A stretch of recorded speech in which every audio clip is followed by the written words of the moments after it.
వస్తూనే ఉన్నాయి బయటకు. మళ్ళీ మా మీద అబాండాలు ఇస్తావా నువ్వు? కాళేశ్వరం కూలింది అంటాడు. అరే బీఆర్ఎస్ ప్రభుత్వం వచ్చినాక 2014-15లో మా ప్రభుత్వం వచ్చినాడు ఈ రాష్ట్రంలో వరిధాన్యం ఉత్పత్తి 68 లక్షల మెట్రిక్ టన్నులు. 2014-15లో వరిధాన్యం ఉత్పత్తి 68 లక్షల మెట్రిక్ టన్నులు. 2022-23 సంవత్సరంలో 2,70,00,000 మెట్రిక్ టన్నుల వరిధాన్యం ఉత్పత్తి అయింది. ఏమన్నా మంత్రం వేస్తేనో మాయం వేస్తే వస్తుందా? ఉచిత కరెంట్ ఇచ్చినాము, మిషన్ కాకతీయలో చెరువులు బాగు చేసినాము, పెద్ద ఎత్తున చెక్ డ్యాంలు నిర్మించినాము, మహబూబ్ నగర్లో పెండింగ్ ప్రాజెక్టులు పూర్తి చేసినాము, భక్త రామదాస్ ప్రాజెక్టు కట్టినాము, అదేవిధంగా ఎస్ఆర్ఎస్పి స్టేజ్ 2 పనులు పూర్తి చేసినాము, ఎస్ఆర్ఎస్పి స్టేజ్ 1 మోడర్నైజేషన్ చేసినాము, కాళేశ్వరంలో ఎన్నో రిజర్వాయర్లు నిర్మించినాము. ఇట్లా ఎన్నో పనులు చేసి అద్భుతంగా వ్యవసాయ రంగంలో దేశంలోనే నంబర్ 1గా తెలంగాణ నిలబెట్టింది బీఆర్ఎస్ ప్రభుత్వం. కాళేశ్వరం కూలింది అంటాడు. మళ్ళీ నిన్న ప్రెస్ మీట్లు ఏమంటుండు, హైదరాబాద్కు 20 టీఎంసీల గోదావరి జలాల తరలింపుకు ప్రణాళిక చేశాం. ఇవాళ ఏదో పేపర్ చదివిన హెడ్డింగ్ ఉండే, హైదరాబాద్కు 20 టీఎంసీల గోదావరి జలాల తరలింపుకు ప్రణాళిక. ఎక్కడికి వస్తున్నాయి గోదావరి జలాలు? మల్లన్న సాగర్ నుంచి మూసీకి 20 టీఎంసీలు తెస్తాను. మల్లన్న సాగర్ ఎవరు కట్టిర్రు? కాళేశ్వరంలో అంత భాగం కాదా? మల్లన్న సాగర్ కట్టింది కేసీఆర్ కాదా? ఏడికెళ్ళి వస్తుంది? మరి కాళేశ్వరం కూలితే నువ్వు 7,000 కోట్లతోని మల్లన్న సాగర్కి వెళ్ళి హైదరాబాద్కు నీళ్ళు ఎట్లా తెస్తున్నావు? మల్లన్న సాగర్ కట్టింది కేసీఆర్ కాదా? అంత మాయా మచ్చింద్రం చేసి నోరుంది కదా అని నోటికి వచ్చినట్టు మాట్లాడితే ప్రజలు అంత అమాయకులు అనుకుంటున్నావా నువ్వేమన్నా? ఇప్పుడు కాళేశ్వరం అంటే ఏంది బైసాబ్? కాళేశ్వరం అంటే Medigadda barrage, Kannepalli pump house, Annaram barrage, Saraswati pump house, Sundilla barrage, Parvathi pump house, Nandimedaram reservoir, Nandimedaram pump house, Gayatri pump house, Rampur pump house, Rajeswarpet pump house, Malkapet pump house, Malkapet reservoir, Muppal pump house, upper Maner pump house, Ananthagiri reservoir, Ananthagiri pump house, Ranganayaka Sagar pump house, Ranganayaka Sagar reservoir, Mallanna Sagar pump house, Mallanna Sagar reservoir, Kondapochamma Sagar pump house number 1, pump house number 2, Kondapochamma Sagar reservoir, Baswapur reservoir. ఇవన్నీ కదా కాళేశ్వరం అంటే. ఇవన్నీ ఊళ్ళినాయా? ఇవి అన్నిటి కింద పంట పంటలేదా? నీ కళ్ళు కనబట్టలేవా? పోదామా? ఇవాళ అంతగిరి కింద పంట పంటలేదా? రంగనాయక సాగర్ కింద పంట పంటలేదా? మల్లన్న సాగర్ కింద పంట పంటలేదా? కొండపోచమ్మ కింద పంట పంటలేదా? పంట పండేది నిజం, రైతులకు తెలుసు కదా.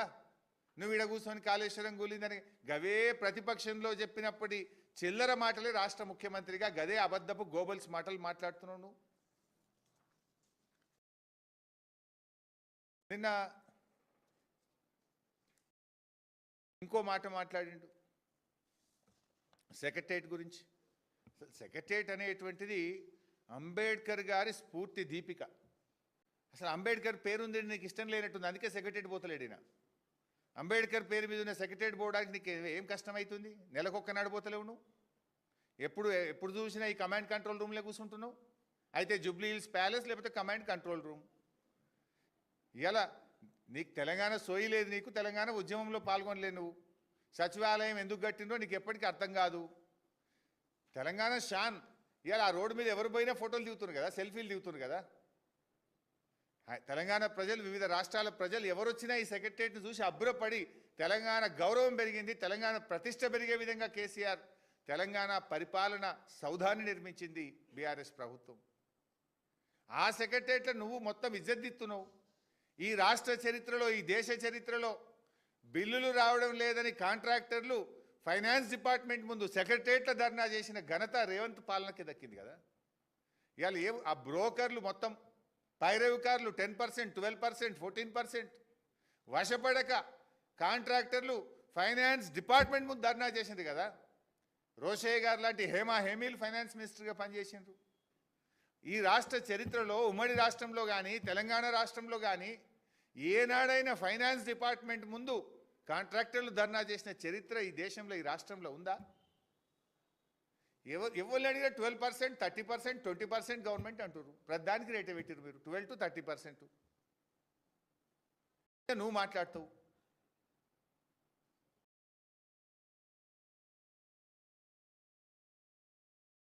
పీజేఆర్ గురించి మాట్లాడతాడు. అసలు పీజేఆర్ గురించి మాట్లాడే నైతిక హక్కు నీకుందా? నువ్వే కదా పీసీసీ ప్రెసిడెంట్. ఎందుకు ఇవ్వలే పీజేఆర్ కొడుకు టికెట్ను? పీజేఆర్కు ఇబ్బంది పెట్టి మానసికంగా వేధించి ఆయన చావుకు కారణమైందే కాంగ్రెస్ పార్టీ కదా. పెట్టుబడుల గురించి కూడా మాట్లాడి నిన్న రేవంత్ రెడ్డి గారు. నేనేమంటాడు, 3 లక్షల కోట్ల పెట్టుబడులు తెచ్చిండట. నోరామోరానిది, ఇది నేను చెప్తలేనిది. టీఎస్ ఐపాస్ గవర్నమెంట్ వెబ్సైట్, మీరు కూడా దయచేసి మీరు పోయి సెర్చ్ చేయండి. టీఎస్ ఐపాస్ అనేది రాష్ట్ర ప్రభుత్వ ఆన్లైన్ వెబ్సైట్. ఇది ఇవాళ ఇప్పుడు ప్రింట్అవుట్ తెచ్చిన, నేను ఇప్పుడే అందుకెళ్ళే ప్రింట్అవుట్ తెచ్చిన. ఇందులో ఏమున్నది? 2024-25 13,720 కోట్ల పెట్టుబడి వచ్చింది. 2025-26 6,472 కోట్ల పెట్టుబడి వచ్చింది. అంటే 2 ఏళ్లలో వచ్చిన పెట్టుబడి ఎంత? 20,192 కోట్లు. నిన్న రేవంత్ రెడ్డి ఏం చెప్పిండు? 3 లక్షల కోట్ల పెట్టుబడి తెచ్చినాం. నోరమ్మోరు అనేది ఏమన్నా?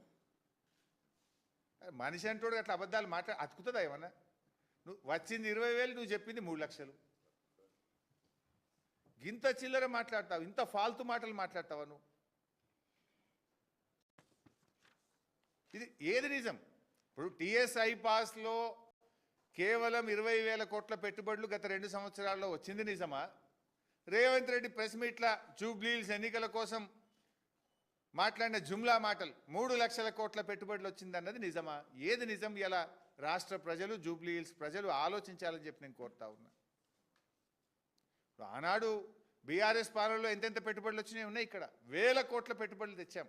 1000 కోట్ల పెట్టుబడులు 2014-15 నుంచి ఈ రోజు వరకు ఎన్ని వేల కోట్ల పెట్టుబడులు ఈ రాష్ట్రంలో వచ్చినాయో ఇందులో వివరాలు ఉన్నాయి. మీకు పంపిస్తుంది, ప్రజల ముందు పెట్టండి.